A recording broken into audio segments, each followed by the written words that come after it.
l'association justement canadienne des études africaines. Je suis heureux de vous accueillir et en même temps d'accueillir les organisatrices de cette session consacrée à la participation politique en Afrique à l'ère, n'est-ce pas, de la technologie numérique. Deux points.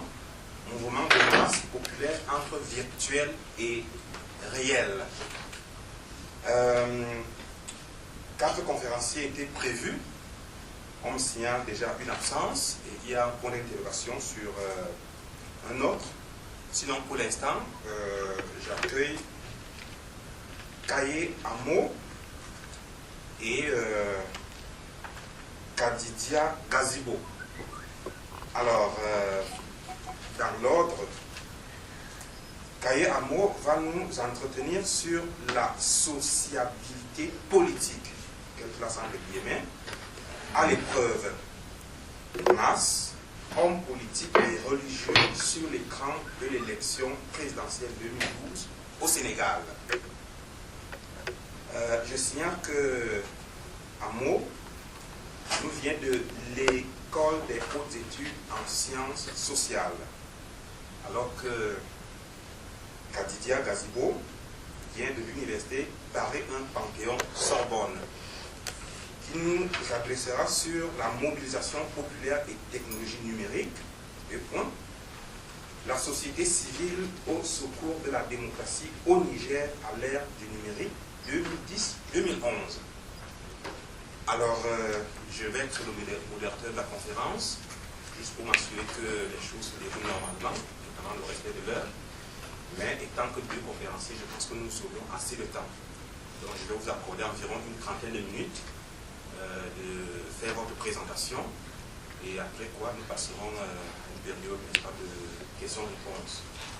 Donc, tout de suite, sans attendre, je vous cède la parole. Et voilà. Si vous me permettez, je voulais faire une petite introduction sur la question globale, sur la question de la nouvelle technologie et l'Afrique. Je vais commencer et puis je vais d'abord passer la parole à Khadija pour présenter. À vous de jouer. Je m'appelle Kaye Amo, je suis doctorante à l'école des hautes études en sciences sociales à Paris.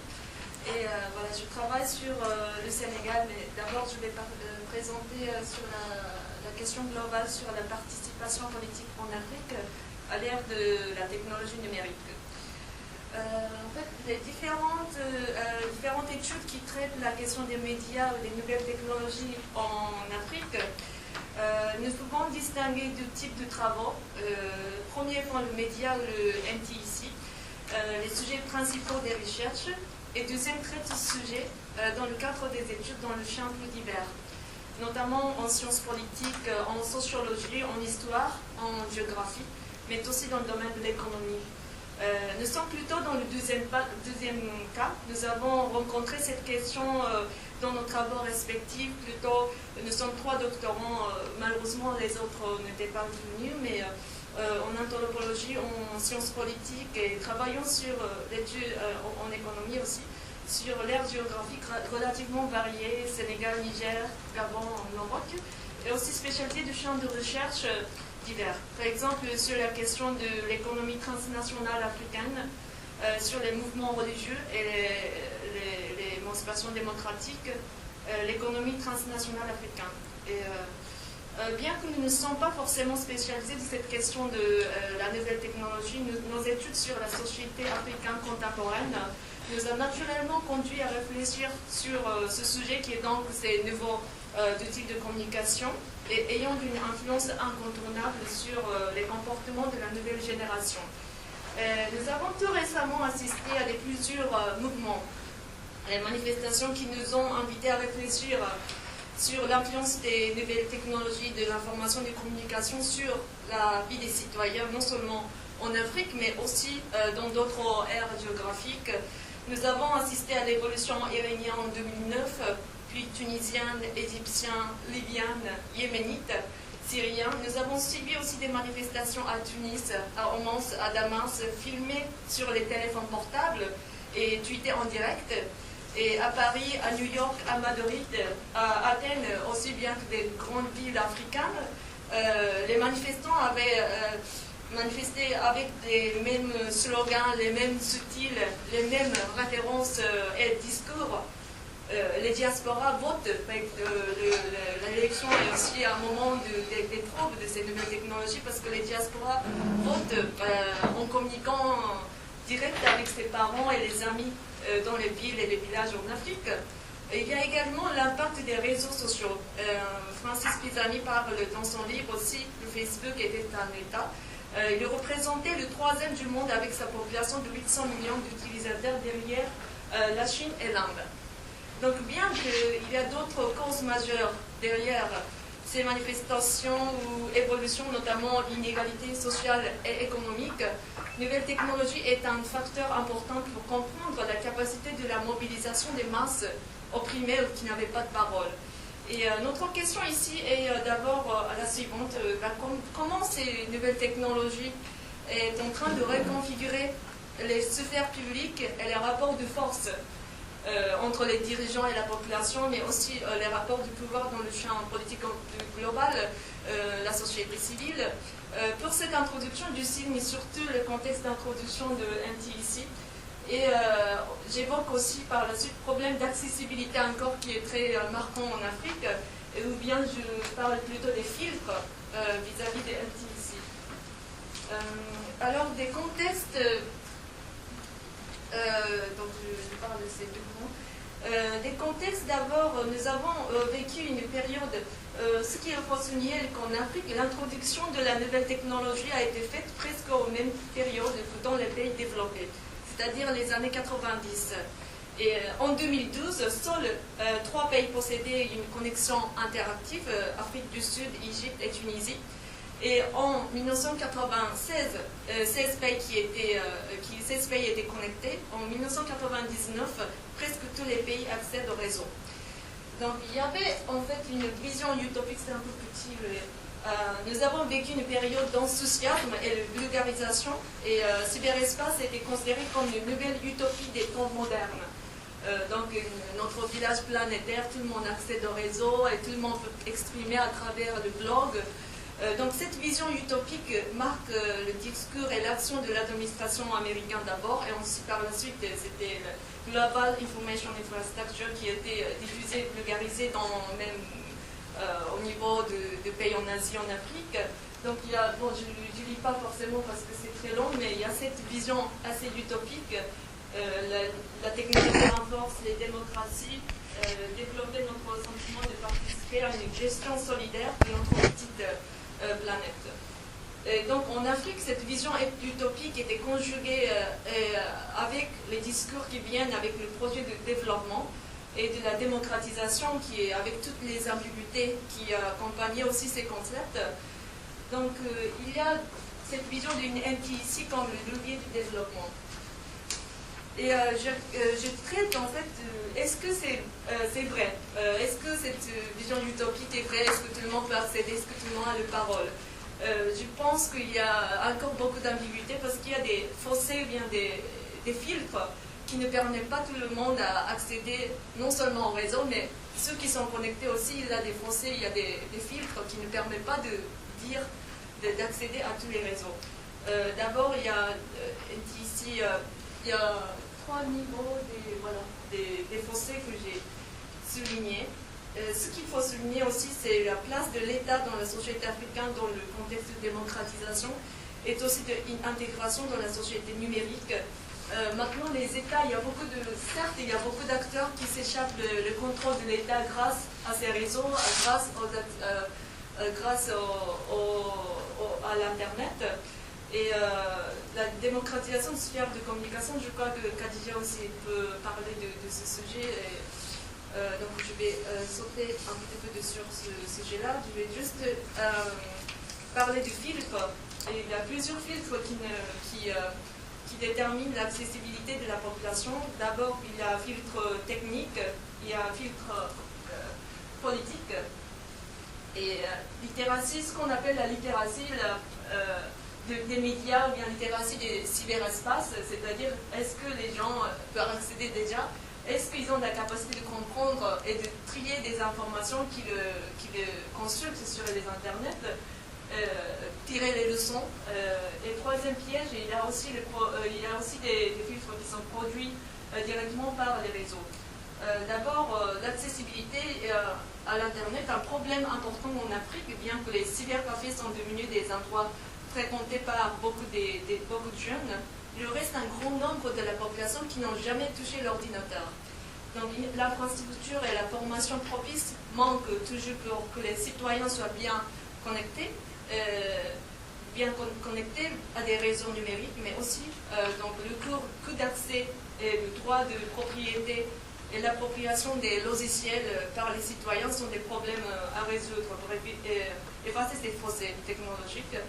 Il y a des filtres politiques, c'est-à-dire l'inégalité d'accès à l'Internet n'est pas seulement la conséquence du seul manque des moyens, mais est liée aussi très souvent à la malgouvernance, à la manipulation des médias et le contrôle de l'État sur les infrastructures des TSI.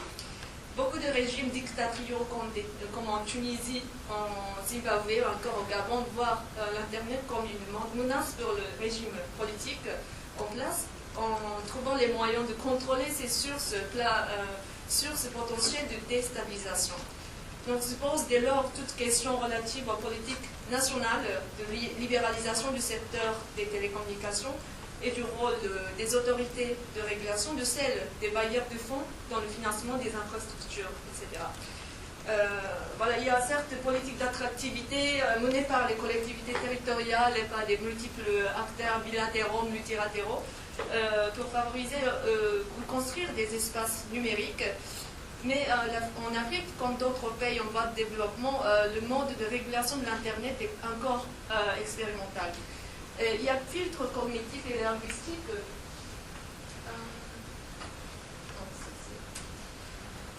Les filtres cognitifs et linguistiques, question de la littératie des médias et des technologies. Donc, littératie, ça ne signifie pas seulement de lire, pouvoir lire et écrire. Certes, l'illettrisme général dans la plupart des pays en développement conjugue avec l'illettrisme informatique, mais aussi, ce qui se trouve sur Internet, sont des informations, mais ce n'est pas de connaissances. La littératie de médias est un mot utilisé dans les études sur la société numérique. La littératie ne désigne pas uniquement pouvoir lire et écrire, mais comprendre les messages qui se circulent sur le cyberespace, sur les médias, et pouvoir en tirer des leçons, ou bien pouvoir faire une lecture critique afin d'interpréter ces informations avec une manière intelligente pour tirer des leçons, pour l'utiliser dans leur propre vie, etc. Il y a aussi pièges produits par les MTIC elles-mêmes. C'est le dernier point que je veux souligner. Roger Bautier, dans son article, il remarque les limites intrinsèques de la blogsphère. Ce qui caractérise les réseaux à travers les pages web et les blogs est aussi anonymat de l'information. Donc il y a une fiabilité des informations qui se met en cause, qui se met en question, et aussi l'Internet un espace où chaque groupe ou organisme respectif s'exprime pour promouvoir le propre intérêt respectif, donc de créer leur propre réseau et recruter leur propre public, voire clientèle. Donc si on n'a pas d'œil critique, si on n'a pas de manière de lire ces informations, de flux d'informations, on est très souvent piégé de noyer dans les déchets d'informations qui ne peut pas servir et qui ne peut pas nous aider à avoir une opinion critique.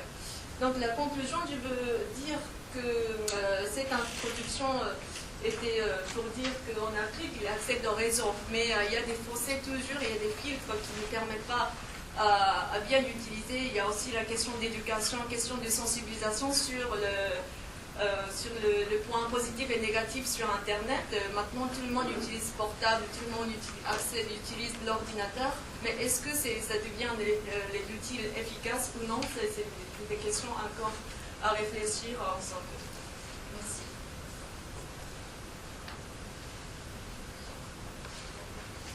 Bonjour, moi je suis Khadija Gaziko, donc je vais vous entretenir un cas particulier du Niger. Parce qu'initialement, après l'introduction générale, on devait présenter 4 pays. le Niger, le Sénégal, le Gabon, et puis il y avait un autre étudiant qui devait travailler sur le Maghreb, mais du fait de l'absence de 2 autres de nos collègues, on va présenter le cas empirique du Niger que je vais présenter. Kaye va après parler un peu du Sénégal. Moi, dans mon intervention, je voulais parler de la mobilisation populaire et technologies numériques en faisant le lien entre les deux afin de déterminer comment et dans quelle mesure les nouvelles technologies du numérique peuvent servir de moyen non plus de simple information, mais également de mobilisation, de contrôle et de défense des processus démocratiques en Afrique de manière générale, mais au Niger en particulier.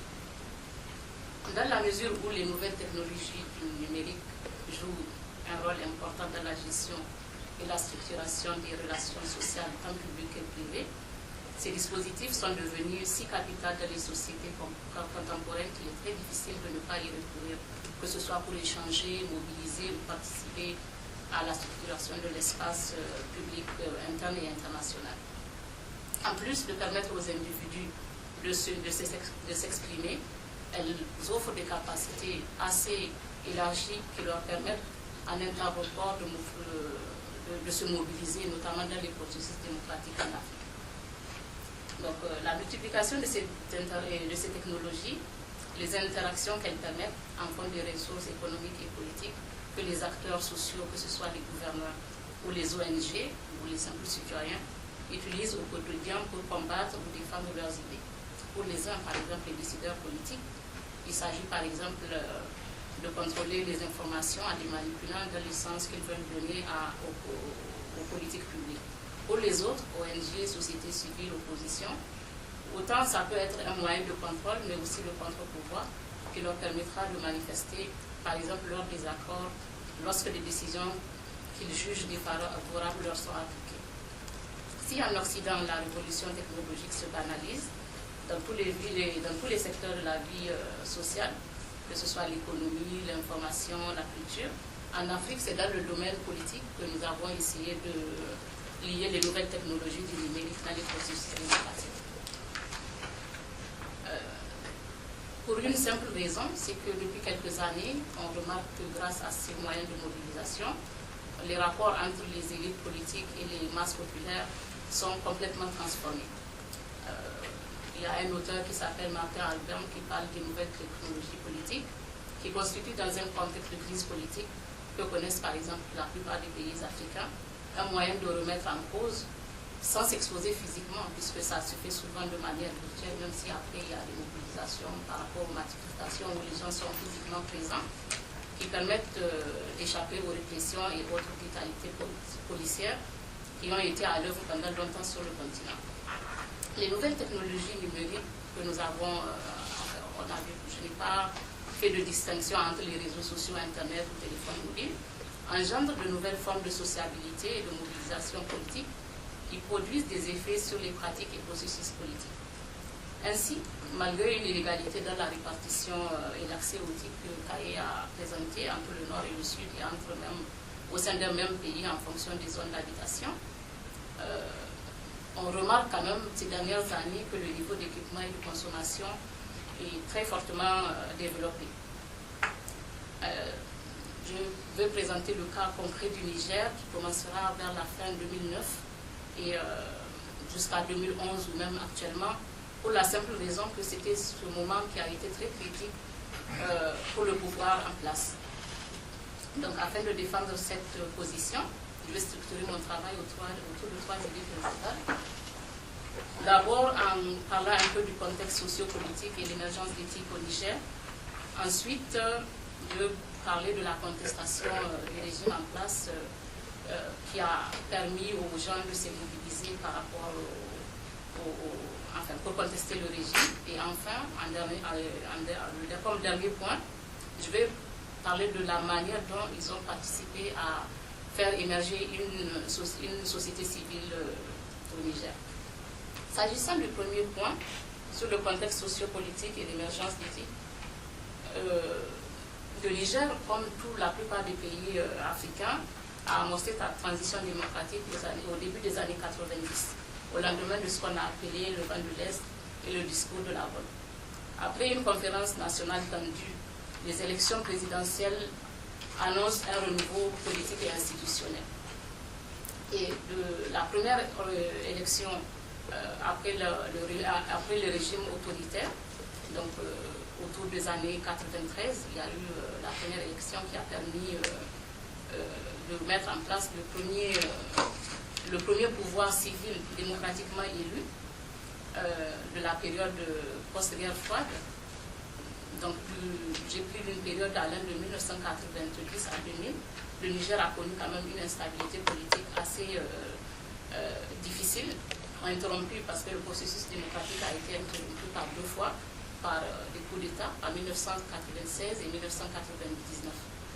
Mais de 2000 jusqu'en 2010, c'est la deuxième période, le pays a connu une stabilité politique et institutionnelle porteuse de réelles perspectives de consolidation démocratique. En effet, après le deuxième coup d'État, celui de 1999, des élections ont été organisées par le pouvoir militaire qui a permis encore une fois de relancer le processus démocratique.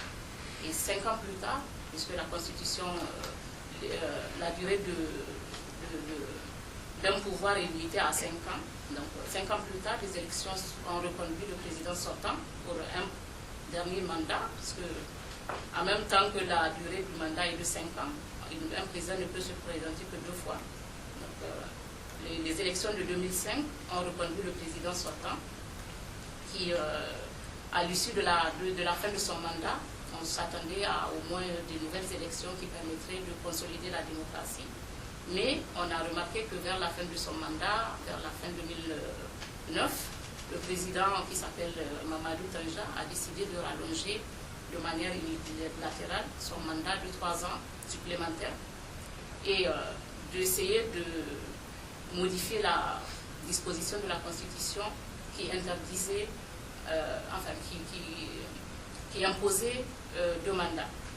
Donc, afin de maintenir son pouvoir et de se parer d'une pseudo-démocratie, il décide de porter le projet devant le peuple pour un référendum. Mais il se trouve que le président fait face à une double contrainte. D'une part, la révision constitutionnelle ne peut passer que par 2 voies. Soit la voie parlementaire, si elle recueille les 3/4 des voix des députés, soit par voie référendaire qui, elle, demande l'approbation de la Cour constitutionnelle. D'autre part, il y a un article qui est l'article 136 de la Constitution qui stipule que la disposition limitant le nombre de mandats à 2 ne peut faire l'objet d'aucune modification. Ce qui, au final, exclut à la fois la voie parlementaire et référendaire sur la question précise. Malgré tout, le président veut passer en force. Il demande à la Cour constitutionnelle de donner son avis sur la question. Avis que la Cour donne en jugeant le projet de constitution non conforme, le projet de référendum non conforme à la Constitution. Mais le président ne veut pas en tenir compte. Il décide de demander à l'Assemblée de voter puisque, comme je l'ai dit tout tantôt, avec 3/4 des voix à l'Assemblée, le projet pouvait passer. Donc il demande à l'Assemblée, au Parlement de voter. Celui-ci refuse. Et dans ce cas, comme moyen de contre-offensive, il décide de dissoudre aussi bien l'Assemblée que la Cour constitutionnelle. Et il s'arroge le plein pouvoir.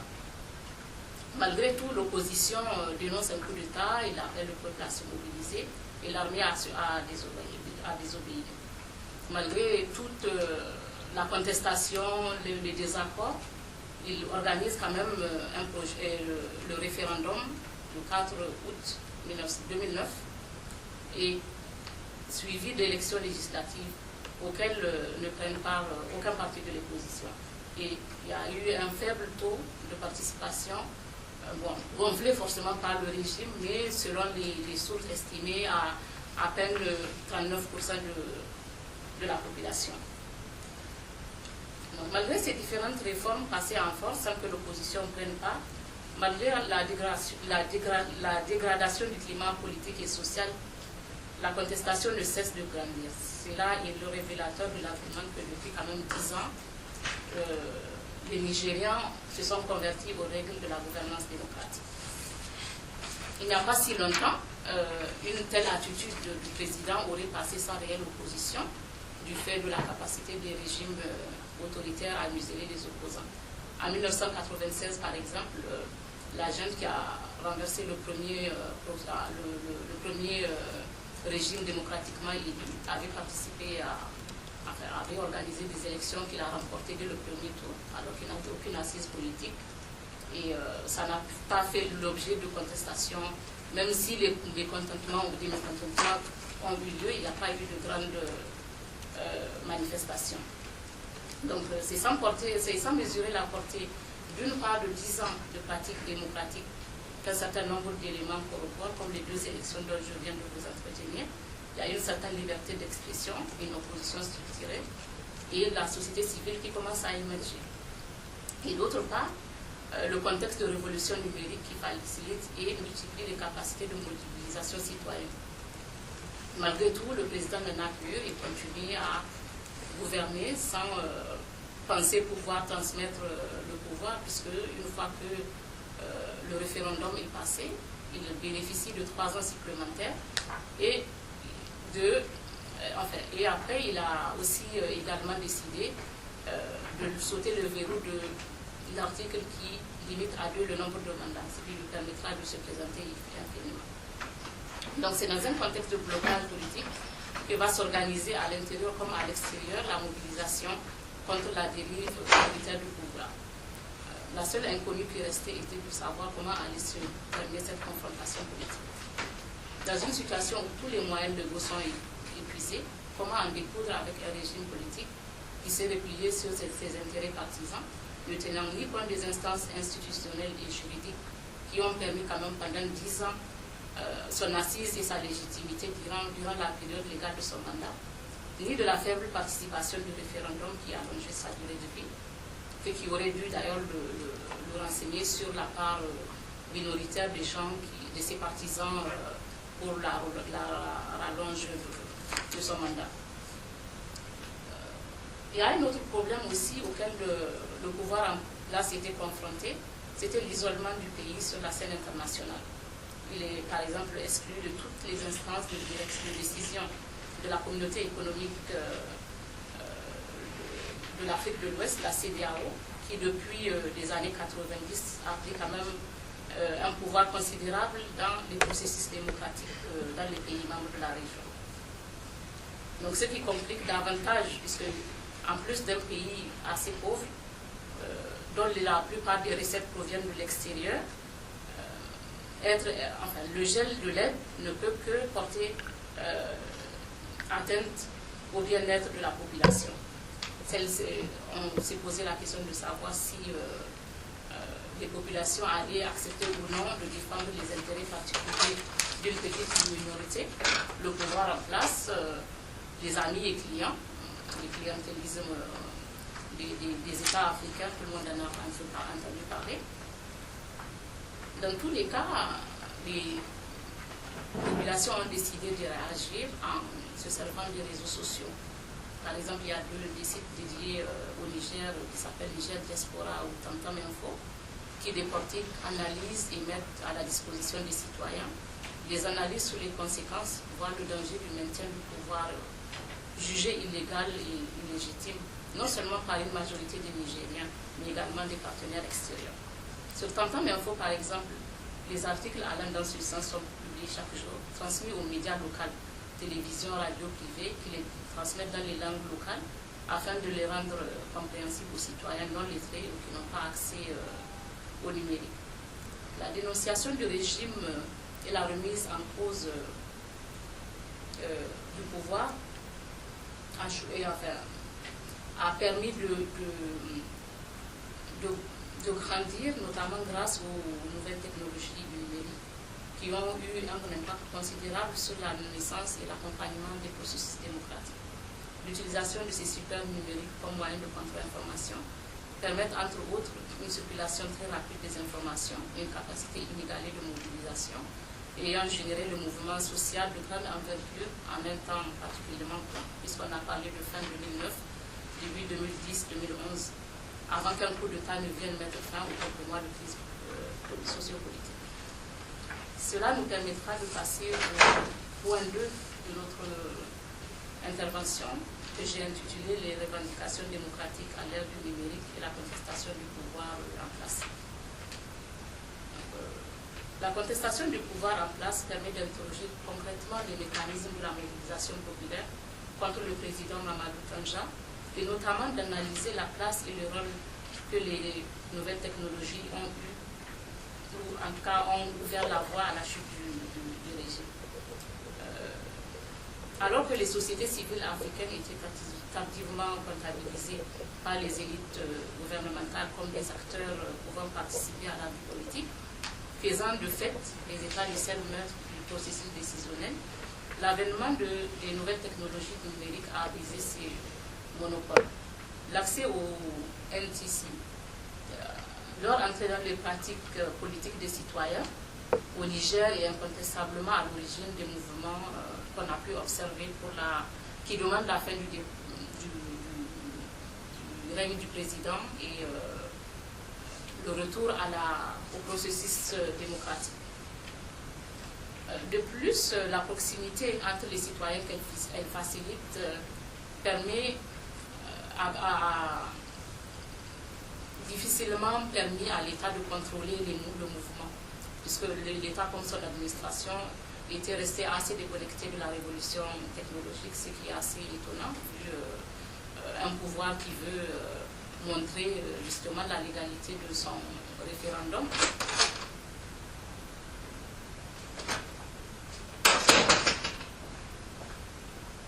Donc, mais malgré tout, les médias, enfin les moyens traditionnels de communication, comme la presse, les radios et télévisions publiques, ont fait et cause pour le pouvoir en place. Dans ces conditions, les opposants n'ont d'autre choix que de contourner les mécanismes traditionnels de communication en s'appropriant les nouvelles technologies du numérique comme moyen de mobilisation. L'objectif était de montrer d'abord aux yeux du monde, puisque maintenant on vit dans un monde où la communication et l'information circulent assez rapidement et permet aux autres intéressés, qu'ils soient à l'intérieur ou à l'extérieur, de pouvoir participer au mouvement de mobilisation démocratique. Donc nous avons pris le contre-pied des approches qui voient dans l'entrée des pays africains dans le numérique comme une simple forme de mimétisme ou de dépendance de l'Afrique par rapport au lieu de création de nouvelles technologies du numérique. Notre approche, loin de se pencher sur les clivages sociaux et les formes de domination que Kaye vous a présenté tout à l'heure, montre comment, lors de la crise politique au Niger, sans autre enjeu que la sauvegarde de la démocratie, ces technologies ont conduit des acteurs aux positions sociales très différentes, que ce soit au sein des ONG, de la société civile, de la diaspora, à créer un réseau social qui regroupe à la fois des élites, des hommes politiques, des masses populaires ou de simples individus. Donc les inégalités numériques n'ont pas empêché les initiatives individuelles et de groupes de s'approprier et d'alimenter la chaîne numérique mise en place pour défendre et sauvegarder les acquis démocratiques. Ainsi, grâce au titre, les citoyens suivent directement l'organisation de la mobilisation.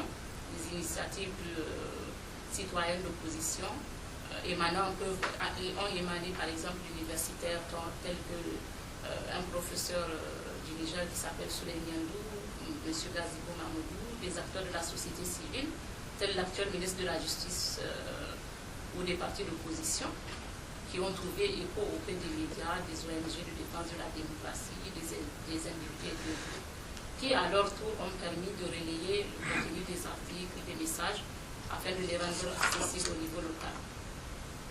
Avant cette révolution technologique, par exemple, la diaspora nigérienne, qui a été très active durant justement cette crise politique, n'aurait pu participer directement et de façon déterminante, même si c'est virtuellement, au combat politique.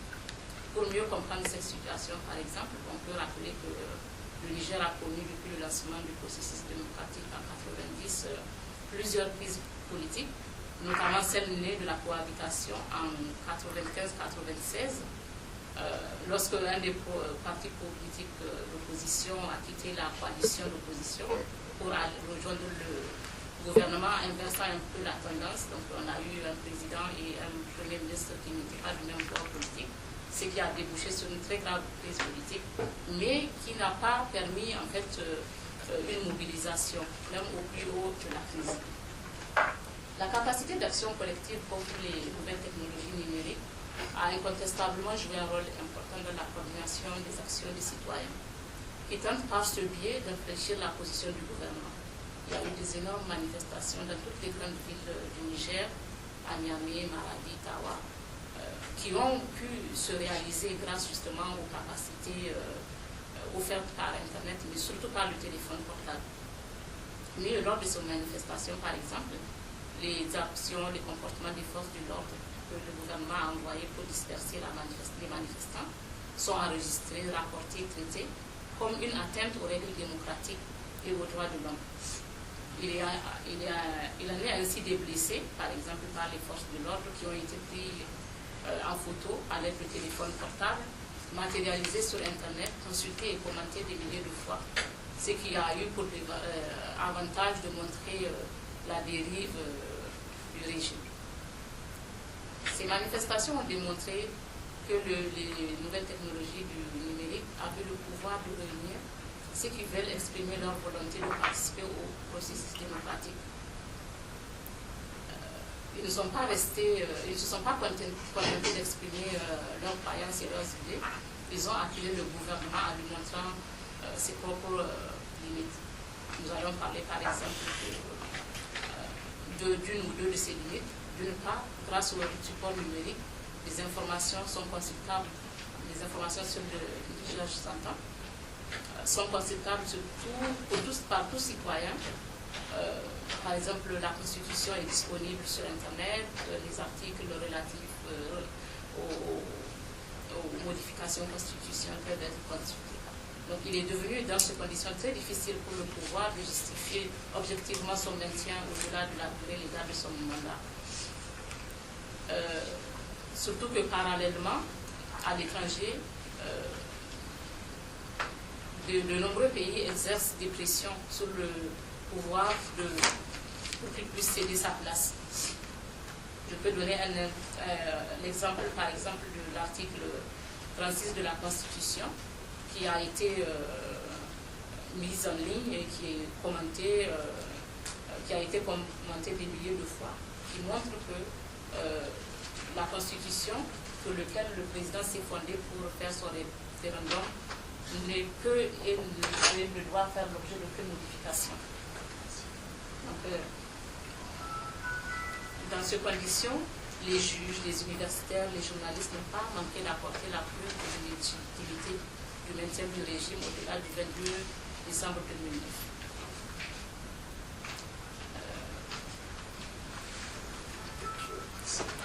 Je vais juste conclure cette partie et faire une troisième fois.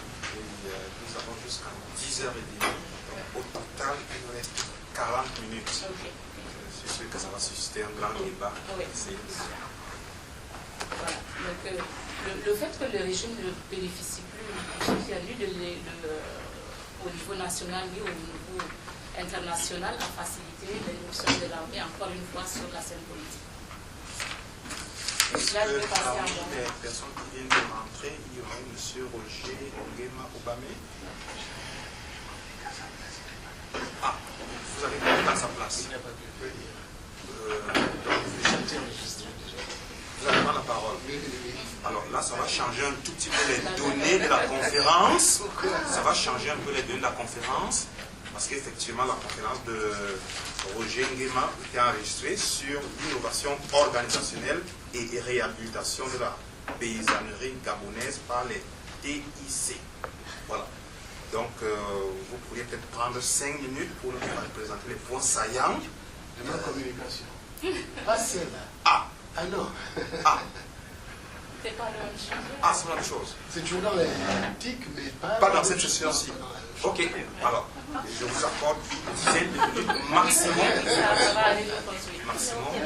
D'accord, je vais passer alors rapidement au point 3 de mon intervention.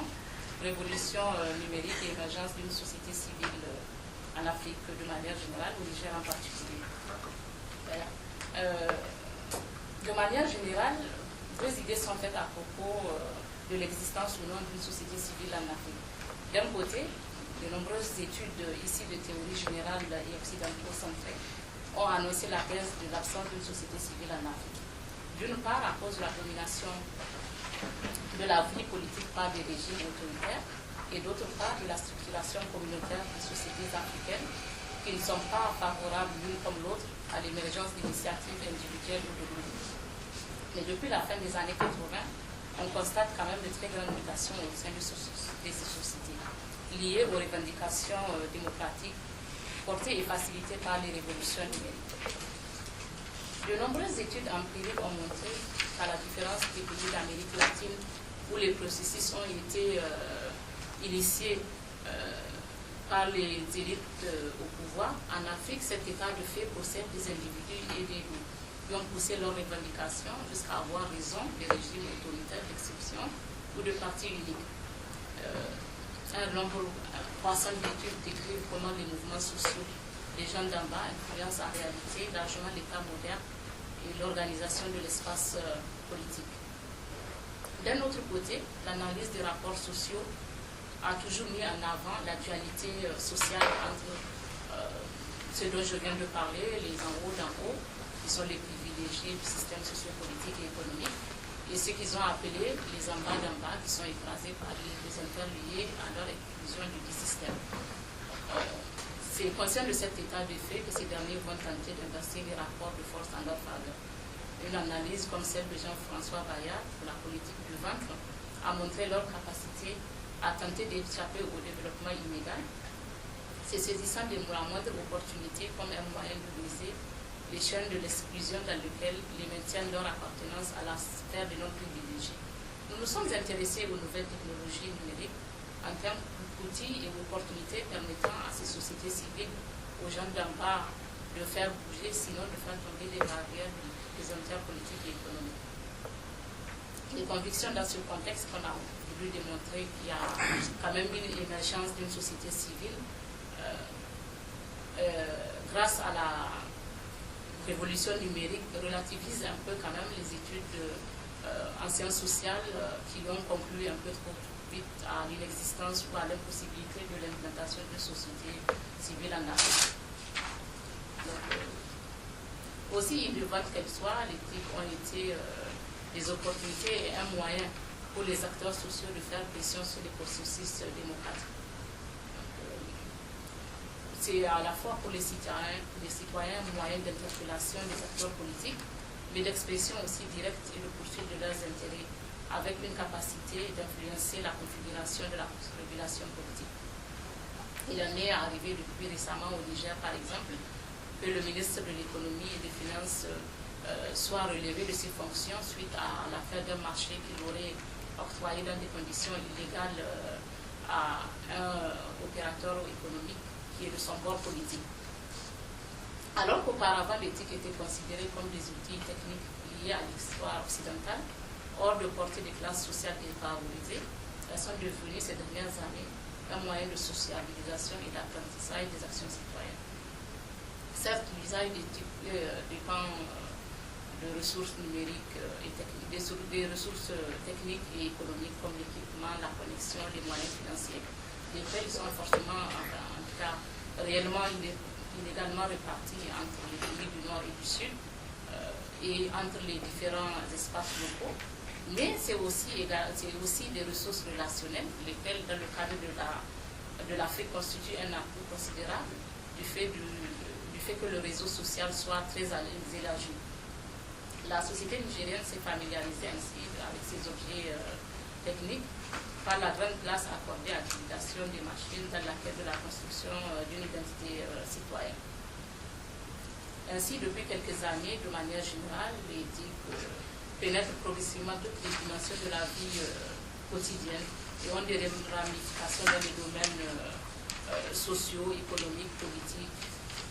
Par exemple, une étude menée en 2007 au Burkina Faso, un des pays les plus pauvres du monde, montre que 70% des lycéens de terminale et plus de 90% des étudiants ont une adresse mail et un téléphone portable.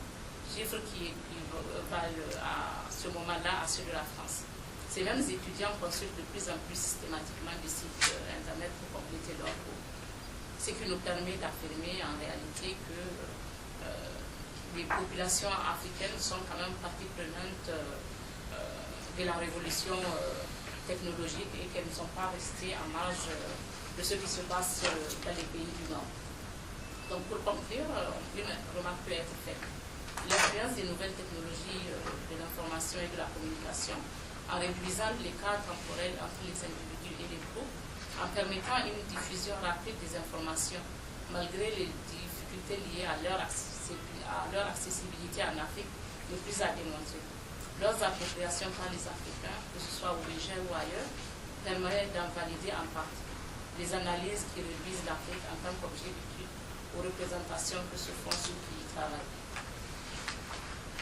Je vais laisser, pour avoir plus de temps, la parole à Kaï. Oui, peut-être en 5 minutes, bien synthétique, présenter les points saillants. Donc, du cas sénégalais pour permettre à l'histoire de... Je vais essayer d'être très précis.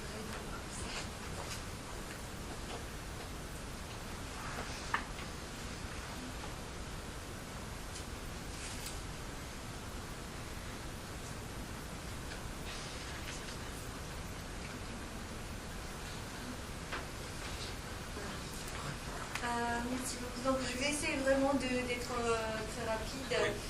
Donc, en basant sur le cas du Sénégal, ce qui m'intéresse, en fait, c'est notamment le rapport entre l'écran et les rues, bien les places publiques, les lieux de manifestation physique où les gens se manifestent réellement, et l'écran, c'est-à-dire l'écran de télévision, d'ordinateur, de téléphone portable, et ainsi de suite. Et voilà. Est-ce que aussi les médias et les cyberespaces sont devenus une véritable sphère publique démocratique où les citoyens, voilà, comme Khadija a présenté, il y a un impact assez considérable de ces sphères de discussion, ou bien c'est plutôt les sphères physiques de manifestation, c'est-à-dire les rues qui influencent ces images. Aussi, donc il y a une interactivité entre les rues et l'écran, ce qui se dit à travers les médias et ce qui se passe dans la rue. Voilà. Et le contexte du cas que vous savez à peu près de ce qui s'est passé, donc je ne vais pas trop m'entraîner là-dedans. Et donc ce qui est important, en fait, il y a 3 manifestations considérables qui avaient une influence considérable sur le résultat, c'est-à-dire l'échec d'Abdoulaye Wade et la victoire de Macky Sall, l'actuel président. Et les 3 manifestations dont on parle, c'est 23 juin 2011 et 27 janvier 2012 et 17 à 18 février 2012. Pendant 10 mois, en fait, entre 2011 et 2012, on a connu une forte tension entre le président de la République, Abdoulaye Wade, ex-président, et l'opposition politique, mais aussi la forte tension entre le président et la population elle-même, la jeunesse en particulier, qui se sentait opprimée, donc qui ont favorisé des mouvements citoyens dans la rue, dans les sphères publiques. Les slogans que nous avons entendus qui ont frappé nos yeux étaient notamment « Y en a marre », c'est un groupe du rap, ce mouvement avait l'origine régionale du Kaolack, ou bien « Wade dégage ». Donc tout ce qui réclame la frustration contre le 2e ou en réalité 3e mandat d'Abdoulaye Wade. Donc manifestation, voilà, il y a donc ces 2 phénomènes. Déjà 23 juin était une date clé de cette élection alors qu'Abdoulaye Wade a essayé de passer un projet de loi instituant le ticket d'élection simultané au suffrage universel du président et du vice-président de la République. Donc en plus le quart bloquant, disposition permettant d'être élu dès le premier tour avec seulement 25% de voix. Donc le président renonce finalement à son projet face à des manifestations massives de la population qui contestait ce loi. Et ce mouvement a créé M23, le mouvement du 23 juin. s'est passé le 27 janvier, c'était un rassemblement à la place de l'Obélisque à Dakar, des membres de ce mouvement, 23 juin, opposés à la candidature du président Tourade et ont manifesté, a fait un rassemblement général. Les leaders du mouvement du 23 juin ont indiqué qu'ils ne quittent pas la place tant que le Conseil constitutionnel n'aura pas publié la liste des candidats retenus pour participer à l'élection. Donc une forte mobilisation est notée avec la présence de plusieurs leaders de l'opposition, dont Ousmane Tanonguian, Cheikh Babadié, Landik Sabané, il y a plusieurs leaders d'opposition. Et malgré ces manifestations, Wade a présenté à cette élection. Et si j'explique, bon, je crois que vous savez à peu près le contexte, à partir de 1993, avec la nouvelle constitution, on a changé au lieu de quinquennat, on est parti à un mandat de septennat. Et justement, ce qui nous a posé beaucoup de problèmes, parce qu'à partir de 2000, l'année où Wade a été élu pour la première fois comme le président de la République, on a changé encore à nouveau la constitution et pour aller encore à quinquennat, mais limité à des 2 mandats. Donc c'était donc le source de débat que nous avons subi si le président a le troisième mandat ou le 12e mandat, et parce que nous avons changé la constitution entre-temps. Et le Conseil constitutionnel a décidé que le président a pu à nouveau se présenter, donc c'est abouti à tous les épisodes, à des manifestations et des contestations.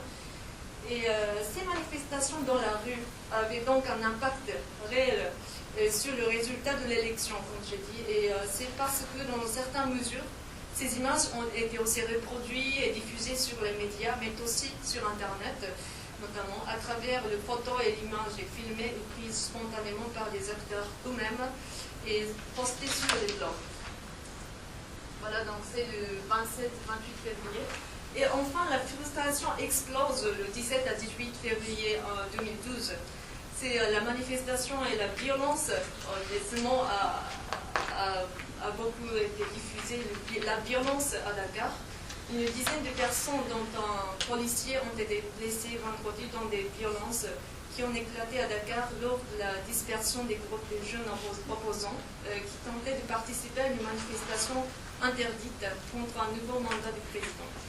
Donc, pour la 4e journée consécutive, l'opposition avait appelé à manifester massivement dans le centre du Dakar contre la candidature.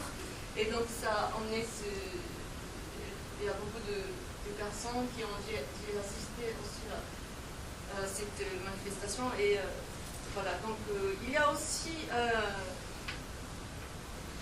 Voilà, pas parler. En fait, je vais juste noter ici sur la question religieuse parce que je voudrais parler aussi des consignes de vote. 2 minutes, d'accord. Qui est assez important, c'est que les marabouts donnent les consignes de vote et c'était une sorte de tradition où les Sénégalais votaient. Mais cette fois, l'élection présidentielle, il n'y a pas de grands chefs religieux, c'est-à-dire qui arrivent les sommets de confrérie qui donnaient les consignes de vote. Il n'y avait que des jeunes, ce qu'on appelle les jeunes marabouts, c'est-à-dire les marabouts un peu, on ne dit pas ravels, mais qui sont décidés de la confrérie et qui ont fondé leur propre filière, qui ont donné les consignes de vote. Malgré cela, ça n'a pas été respecté. Donc il y a tous ces discours autour des religieux qui soutiennent tel ou tel candidat et les présidents et les rues, et l'écran a parlé de tous ces événements massivement. Voilà, donc ce que j'ai remarqué déjà à travers cette manifestation, le moyen qui a joué le rôle le plus important était des portables, mais pas forcément de Facebook et Twitter.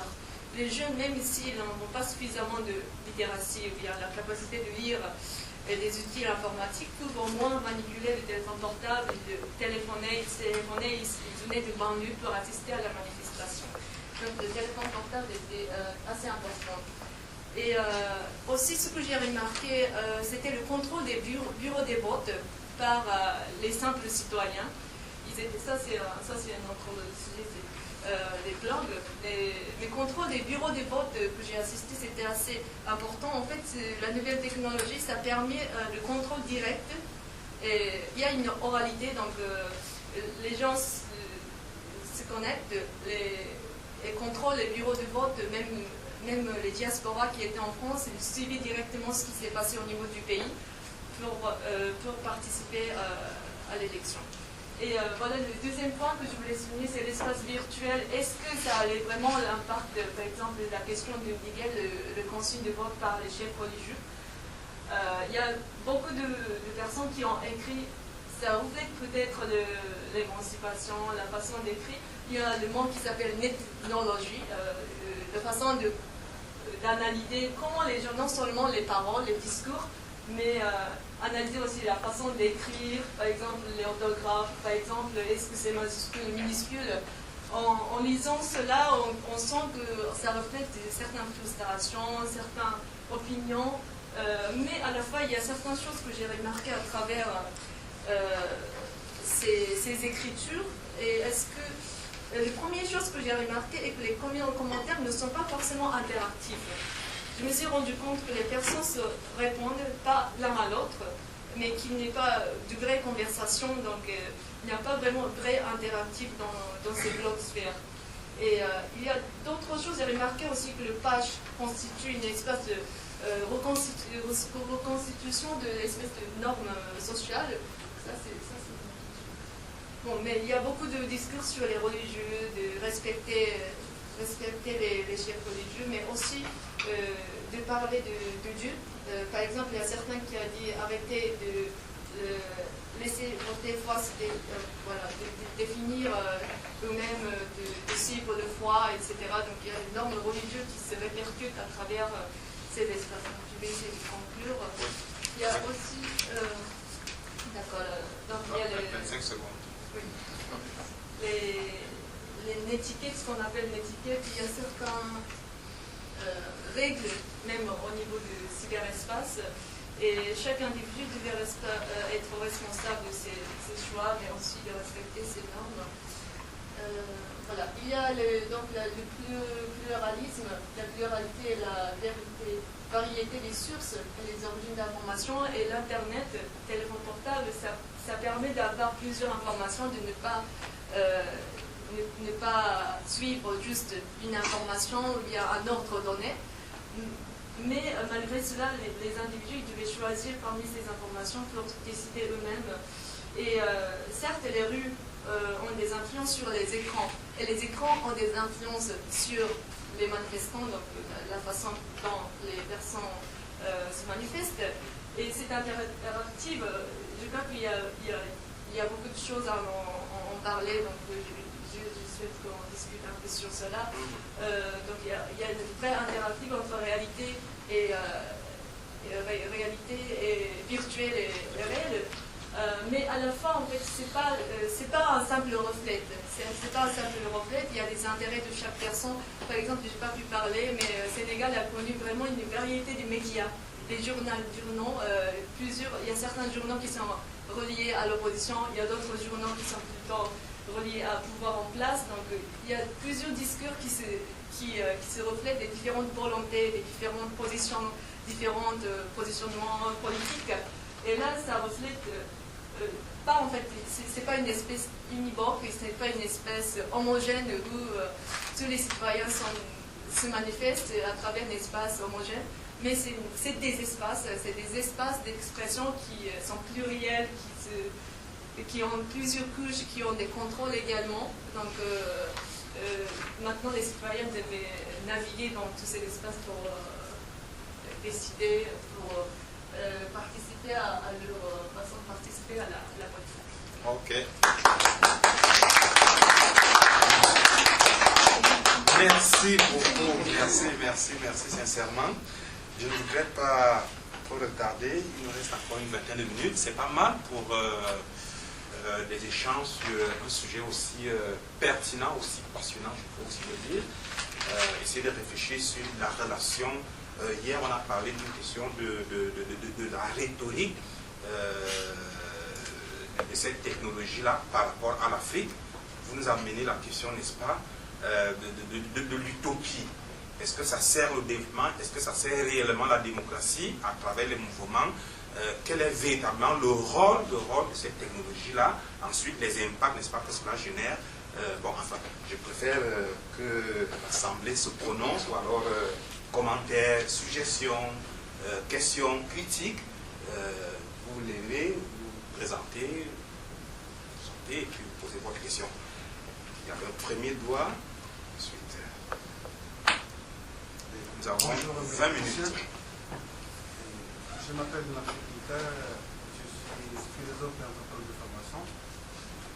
Je suis un ancien du CADEF. C'était entre 1993 et 1999. Je ne vais pas parler, pour ce qui est de la première présentation, je n'ai pas apporté grand-chose parce que Madame a assez dépeint mon oncle social.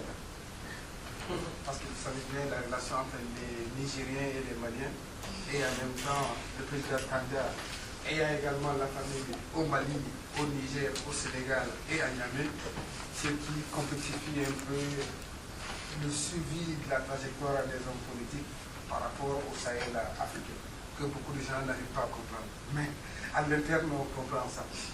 Mais je vais parler un peu du cas du Sénégal. C'est vrai, quand on parle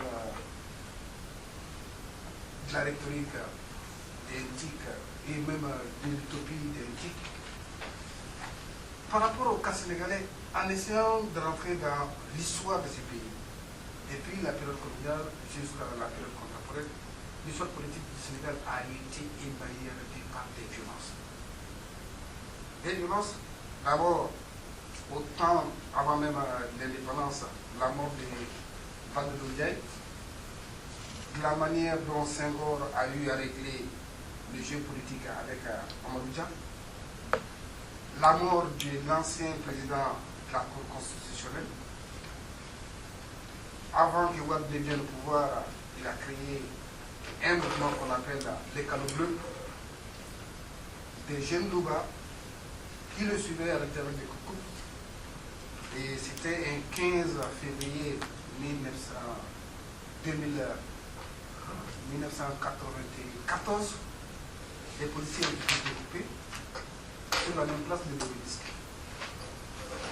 Et paradoxalement, le Sénégal et ses pays, quels que soient les âges, et beaucoup plus au niveau des personnes âgées, au minimum, chaque matin, chaque nuit, au minimum, un ou deux jours.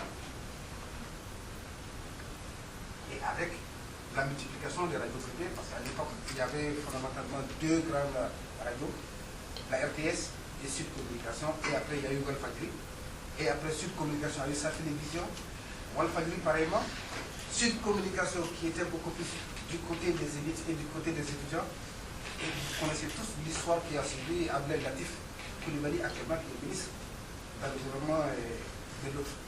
Donc, de l'un à l'autre, de moi, il y avait cette tradition, comme les Sénégalais appellent bien Sahan Waktal. Ça veut dire en réalité, il faut qu'on discute ensemble. On peut s'insulter, mais on ne se bagarre pas. Mais curieusement, sur le champ politique, chaque fois, en réalité, c'est accompagné de la violence. Et nous savons tous comment Wade est venu au pouvoir en 1999. Même les représentants des Diouf ne pouvaient plus siéger dans les bureaux de vote parce que les gens de Wade étaient là à Dakar avec des coucous.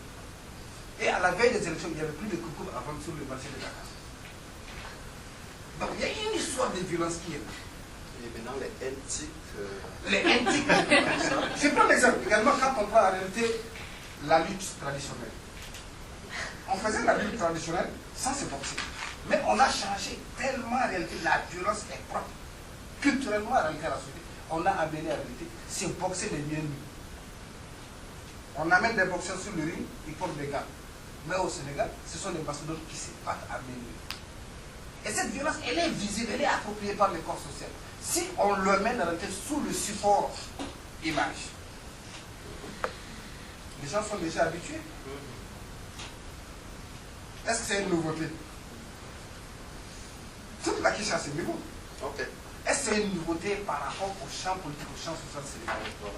La manière de s'habiller, la manière de danser. Tout ça, ce sont des formes d'agression. Le balak, c'est beaucoup plus en réalité une danse propre aux gens des marches. Et tous ceux qui se considèrent nobles au Sénégal, pour danser le balak, ils ont une technique spécifique à le faire. Ils ne lèvent pas le pied, ils ne lèvent pas la main. Ils ne crient pas, ils ne sautent pas.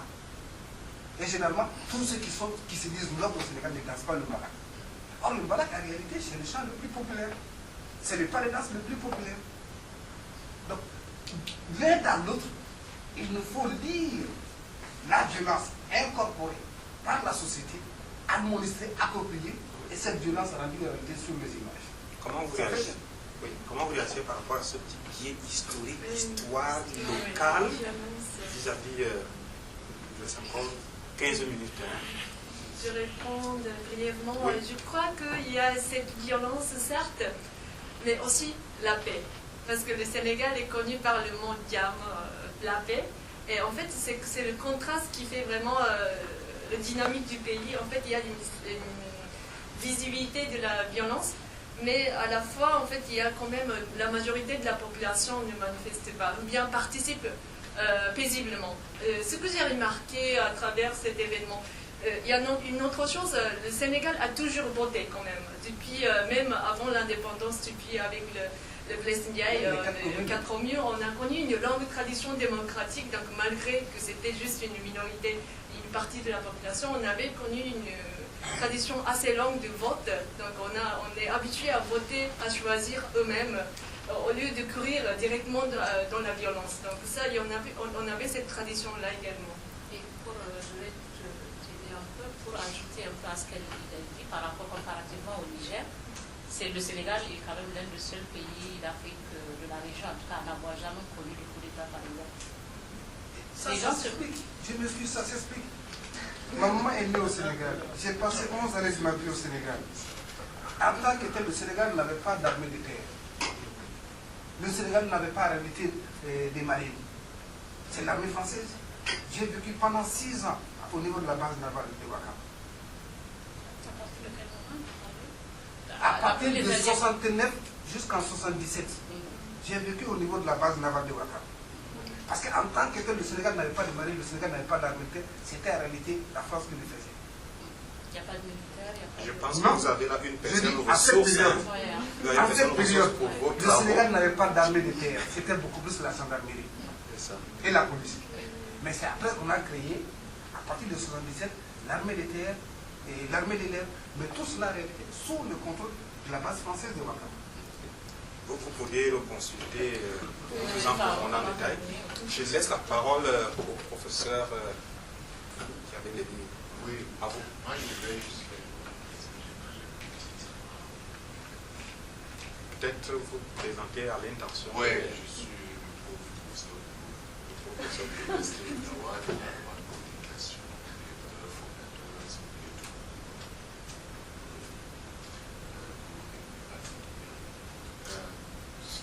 j'ai trouvé merci pour la présentation. C'était très intéressant.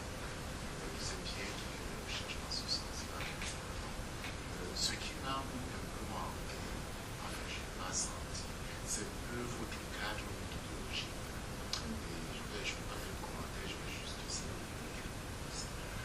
Surtout là, le contraste entre les deux contextes, celui du Niger et du Sénégal qui a été présenté. Il me semble que ici, il faudra peut-être faire attention. D'abord, l'Afrique, ce n'est pas un pays. Ça, c'est la première des choses. Quand j'entends souvent Afrique, moi, ça me choque, ça continue. Je suis dans l'espace universitaire. Et à ce moment-là, il faut être assez précis aussi, même dans le contexte nigérien, de définir notre population. Donc, c'est une question de méthodologie. Parce que j'aimerais bien savoir qui utilise cette procédure, comment elles sont utilisées, pourquoi elles sont utilisées. Ça, c'est 3 questions fondamentales qui ne m'ont pas...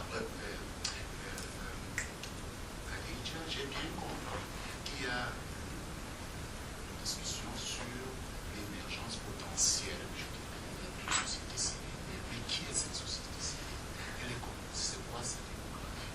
Est-ce que une personne qui est alliée avec vous utilise les forces nucléaires comme une manifestation politique, comme une personne qui, je ne sais pas moi, en gros, habite au Chine, je ne sais pas. Donc ça, c'est des questions fondamentales qu'il faut répondre. C'est la première chose. La seconde chose qui m'a semblé, c'est parce qu'on n'a pas su, enfin je ne sais pas si c'est, je suis un peu très novice dans la question, ça m'intéresse. Je pense que, justement parce qu'on a cru considérer l'Afrique comme un pays toujours, on dit qu'il y a eu des technologies depuis X années.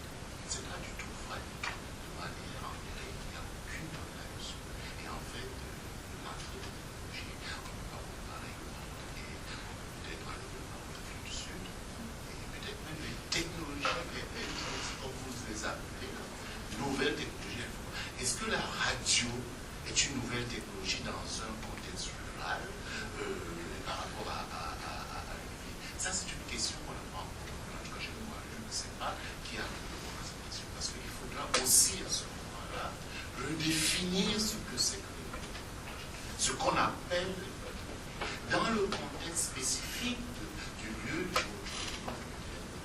Ça, c'est les deux points. Je m'attendais à avoir une définition nouvelle. Ce que j'en ai, c'est le téléphone portable. Bon, le téléphone portable, ce n'est plus un téléphone là, puisqu'il envoie des vidéos.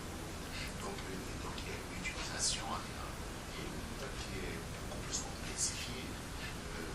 Ce n'est plus juste un téléphone portable. C'est aussi une caméra vidéo, c'est aussi une horloge. Donc, il y a une utilisation appropriée. Il y a une notion de rappropriation entre cette utilisation qui m'intéresse beaucoup. Si vous analysez le contexte, il me semble qu'il y a des choses absolument phénoménales qu'on pourrait apprendre dans ces deux contextes. C'était un commentaire, Commentaire, suggestion pour l'intérêt de votre travail, qui devrait probablement être acheté, comme on dit.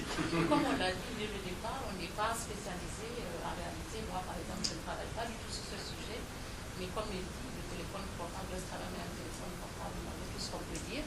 Et en Afrique, moi j'ai été, je ne sais pas, de ce il n'est pas parti en Afrique, moi j'y ai été, il y a quelques mois, le téléphone portable est quasiment banalisé au Niger, et pas que dans les grandes villes, même dans les villages, on peut téléphoner. Il y a eu, même moi j'ai vu dans le cas du Niger, des ONG qui allaient jusqu'au fond des villages pour les illustrer, pour y former des gens qui leur montraient comment composer un numéro, quand il y a des mobilisations, ça se passe comme ça. Celui-là a téléphone, il donne des nouvelles, il y a telle manifestation, c'est quand même un moyen de communication. On ne peut pas dire qu'il est concentré uniquement dans les grandes villes. Un peu partout, en tout cas au Niger, que je connais, que j'ai exposé, même dans les villages, le téléphone portable est pratiquement acquis, parce qu'on peut maintenant, avec surtout l'ouverture sur les pays comme la Chine, les pays arabes, le téléphone. Il y avait un doigt auparavant, après ce sera vous. Moi, j'ai beaucoup aimé vos interventions, vraiment. C'était très, très bien. Et j'ai trouvé des points qui étaient très, très intéressants, à commencer par Kaye, notamment lorsqu'elle pose le problème du virtuel et du réel. Est-ce que c'est la vie, finalement, qui a eu raison de voir, ou bien est-ce que ce sont les réseaux sociaux qui ont eu raison de voir? C'est la question que nous devons nous poser. Et moi, à mon avis, je ne crois pas que ce soit vraiment les réseaux qui aient fait le travail. Ce que je pense, c'est que ces technologies-là, elles ont la capacité d'amplifier nos moyens d'intervention. Mais elles n'ont pas la capacité de changer les rapports entre les gens. Les rapports politiques, par exemple, entre les gens. Puisque d'un côté comme de l'autre, les pouvoirs, aussi bien que ceux qui sont dans la rue, peuvent les utiliser à leur avantage. Donc, les rapports politiques préexistants ne changent pas parce qu'il y a des technologies de l'information et de la communication. Ce n'est pas parce que les gens sont empowered, c'est-à-dire qu'ils ont une capacité beaucoup plus grande, par exemple, de mobilisation grâce aux réseaux sociaux. Ce n'est pas cela qui réellement change les rapports entre les gens. Je pense que c'est toujours la rue qui fait la révolution. Ce n'est pas Facebook. À mon avis, ce n'est pas Facebook. C'est ce que je disais hier à propos de la Libye. Ce n'est pas Facebook qui a fait partir Kadhafi, ce sont les drones qui ont éliminé Kadhafi. Donc il faut en revenir à la réalité. Et puis bon, les technologies de l'information ne sont que de nouveaux moyens d'expression qui existaient aussi auparavant. Avant, nous, on distribuait des tracts dans les villes, c'était une autre forme de mobilisation. Aujourd'hui, nous avons les réseaux sociaux. Mais je ne crois pas que la nature des rapports entre les gens change juste parce que nous avons maintenant le téléphone mobile, etc. Après, est-ce que ça peut changer la réalité? Par exemple, quand on prend la façon dont les websites politiques en Afrique sont mis en ligne par les pouvoirs en place, on observe qu'ils envisagent la communication politique de la même façon qu'elle existait auparavant, c'est-à-dire top-down, en termes d'information. Par exemple, ce n'est pas très interactif. Quand vous allez sur chacun des leaders politiques nigériens, par exemple, a un website. Et quand vous y allez, vous ne trouvez rien qui puisse être interactif. Par exemple, où les gens peuvent échanger, où les gens peuvent dire qu'ils ne sont pas d'accord, etc. C'est toujours top-down, ce sont eux qui nous livrent des informations, qui publient ceux qu'ils veulent publier en ligne, etc. Et si vous allez sur les Facebook de ces leaders politiques, vous verrez que ceux qui les fréquentent sont leurs propres militants. Et que c'est toujours la laudation qui continue. Il est beau, il est grand, il a fait ceci, etc. Il n'y a rien de nouveau en réalité dans tout cela. On a l'impression qu'il y a quelque chose qui est en train de se passer, mais on voit bien que rien de réel dans les rapports en réalité n'est en train de changer. Peut-être une très courte réaction au professeur Gado. J'ai beaucoup aimé ton intervention ici, surtout la première partie, parce que je pense que la seconde était un peu plus faible que la première partie, parce que la seconde n'a pas réussi à montrer le rapport qui existait dans l'intervention et dans l'utilisation des NTCI, en quoi cela a véritablement bouleversé ou bien abouti au renversement de Tanja, puisque finalement qui a renversé Tanja? C'est un coup d'État. Oui, mais ils ont compris quand même que la situation était favorable. Oui, actuellement, on ne fait pas un coup d'État sans réfléchir aux conséquences, parce que ça s'est passé au Mali, qu'est-ce qui s'est passé après? Ils étaient obligés de rendre le pouvoir. Au Niger, quand le coup d'État a eu lieu, il n'y a pas eu de condamnation. Est-ce qu'ils ont compris que l'extérieur... C'est la CEDEAO qui a fait le coup d'État, pas les militaires. Comment? C'est la CEDEAO qui a fait son coup d'État. Ça c'est peut-être ça c'est notre débat. Il y avait quand même une critique, une espèce de contestation. Bon, les NTIC ne changent pas fondamentalement les rapports sociaux en Afrique, si vous êtes d'accord avec ça. Ou alors une très très courte réaction. Je rappelle que c'est le professeur Gado Alzuma of the American University of Nigeria pour votre très courte réaction. Théoriquement, il nous reste 2 minutes. J'aimerais que Oui, ils réagissent. Oui, moi, vous venez de l'expérience de l'Université Laval. Moi, je voudrais, pour comparer vos deux interventions, il y a 2 sujets que vous avez effleurés un peu dans vos présentations. C'est le fait aussi de la déconnexion entre le pouvoir et ce qui se passe sur le terrain. Autrement dit, il y a comme l'État a son agenda, mais sauf que l'agenda est complètement déconnecté par rapport à ce que veulent les gens et en utilisant en plus les NTIC, en fait ça va beaucoup plus vite que ce que voudrait l'État. Ça c'est une première chose, je pense qu'il faudrait que vous creusiez là-dessus parce que je pense que c'est une idée intéressante. Une deuxième idée, c'est aussi, vous avez parlé de la diaspora, c'est-à-dire qu'il faudrait peut-être plus mesurer le rôle que peut jouer la diaspora dans le cas nigérien ou dans le cas sénégalais. Est-ce que c'est le même poids? J'en suis pas sûre, en fonction d'un contexte politique local, national qui est différent. Bon, et je rejoindrai en fait un peu l'intervention de mon collègue. Effectivement, ce genre de sujet, je pense que vous devez travailler aussi avec Marie Brossier ou Mamadou Diouf qui travaille beaucoup aussi sur ces mesures de politique locale à des moments forts, c'est-à-dire des élections, etc. Donc ça, je pense que vous êtes en réseau avec ces collègues-là. Il me semble quand même que ça demande aussi des études de cas, c'est-à-dire que effectivement dans des sociétés extrêmement compliquées, au plan urbain, mais aussi au plan rural, je veux dire, on ne fonctionne pas de la même manière. Du point de vue aussi religieux, du point de vue aussi tradition, de sociabilité, c'est quand même pas la même chose que d'être au nord Niger, que d'être au sud Niger, qu'être au nord du Sénégal, que d'être au sud Sénégal. À partir de ce moment-là, on ne peut pas généraliser. Alors, en Afrique, moi aussi, ça m'horripile, bon, mais c'est surtout, je dirais, travailler sur un cas, jeune dans un quartier, et qu'est-ce que ça donne à un moment T précis d'élection. Bon, voilà, parce que sinon, on part vite dans des généralités, et puis au bout du compte, on se retrouve avec société civile, mais la société civile, on sait ce que c'est.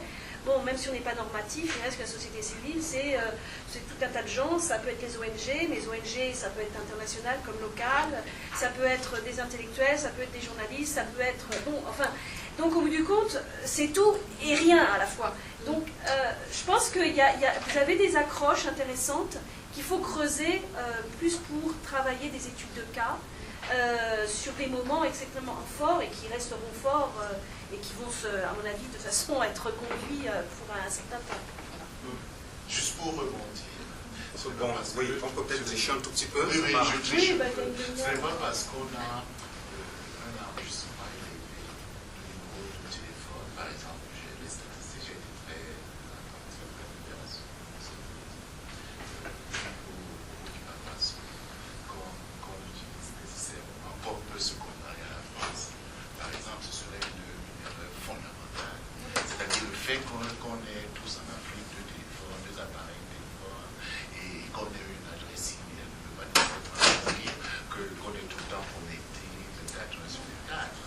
Donc c'est des utilisations, des modèles d'utilisation totalement différents qu'il faut absolument contextualiser pour cet argent à travers des études de cas, mais à travers aussi la question de qu'est-ce qui se passe réellement dans le terrain pour comprendre comment ces choses-là, ces technologies sont utilisées.